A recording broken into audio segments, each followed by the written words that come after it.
একটা perfect sponge cake বানানো অনেকের কাছেই অনেক জটিল বিষয়। কারো কেক ঠিকমতো ফুলে না, আবার কারোটা ফুলে উঠলেও পরে বসে যায়। কিন্তু আজ আমি যে পদ্ধতি শেয়ার করতে যাচ্ছি, এই পদ্ধতিতে স্পঞ্জ কেক বানালে 100% ফুলবে, নরম হবে, একদম পারফেক্ট আসবে ইনশাল্লাহ। তাই কেক বানাতে যদি কোনো সমস্যা হয়ে থাকে তাহলে সম্পূর্ণ ভিডিওটা দেখেন, ইনশাল্লাহ আপনার কেকও এরকম সফট এবং পারফেক্ট হবে। শুরুতে যে জিনিসটা আপনার লাগবে সেটা হচ্ছে মেজারমেন্ট কাপ। এই মেজারমেন্ট কাপের মধ্য দিয়ে আপনি প্রত্যেকটা উপকরণ সঠিক রেশিওতে দেবেন। কম বেশি হলেই মূলত কেকটা পারফেক্টলি হতে চায় না। এখানে আমি 4টা ডিমের জন্য প্রায় 125 গ্রাম ময়দা নিয়েছি। ময়দাটা অবশ্যই ভালো কোয়ালিটির ময়দা নেবেন, সেক্ষেত্রে প্যাকেটের ময়দা নিলে সব থেকে ভালো হয়। আমি ময়দাটা নিয়ে নিয়েছি। এরপর কর্নফ্লাওয়ার নেব 2 টেবিল চামচ। কর্নফ্লাওয়ারটা অবশ্যই নিতে হবে, ফ্লাওয়ারটা অবশ্যই দিবেন। এখানে স্টার্চ নামক একটা উপাদান থাকে। ময়দাতে মূলত প্রোটিন থাকে এবং সেটা পানি এবং ডিমের সাথে মিশে গ্লুটেন তৈরি করে। এই গ্লুটেনটা তৈরি হলে কেকটা শক্ত হয়ে যায়, রাবারের মতো টান টান লাগে, স্পঞ্জি ভাবটা থাকে না।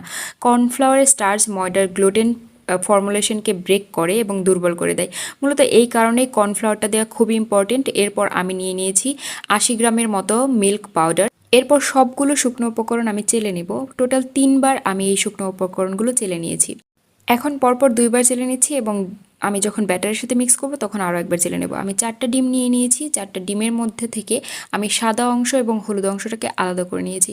প্রত্যেকটা ডিমের কুসুম আমি আলাদা করে রাখছি, কারণ শুরুতে আমি মূলত সাদা অংশটার থেকে একটা ফোম তৈরি করব।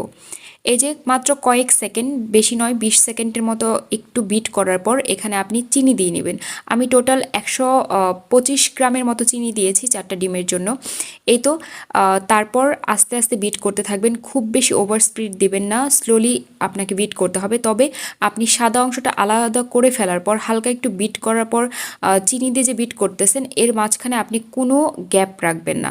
ফোমটা তৈরি হয়ে গেলে ডিমের কুসুমগুলো দিয়েও অল্প কিছু সময় বিট করে নিতে হবে, খুব বেশি সময় বিট করা যাবে না।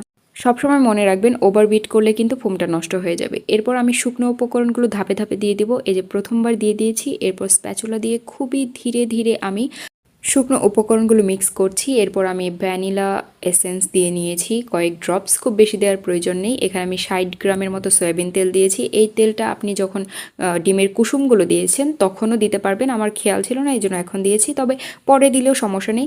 এই যে দ্বিতীয়বারের মতো আমি আবার শুকনো উপকরণ দিয়ে আবার স্প্যাচুলা দিয়ে খুবই আস্তে আস্তে আমি সম্পূর্ণ ব্যাটারের সাথে শুকনো উপকরণগুলো মিক্স করছি। এরপর আমি সর্বশেষবারের মতো এই শুকনো উপকরণগুলো দিয়ে নিচ্ছি। এই কাজগুলো আমি খুবই স্লোলি করেছি, বাট ভিডিওতে মনে হচ্ছে খুব ফাস্ট, কারণ স্পিড বাড়িয়ে দেওয়ার কারণে এমনটা মনে হতে পারে, কিন্তু কাজগুলো অবশ্যই খুবই ধীর গতিতে করতে হবে। সব কিছু মিক্স করার সময় অবশ্যই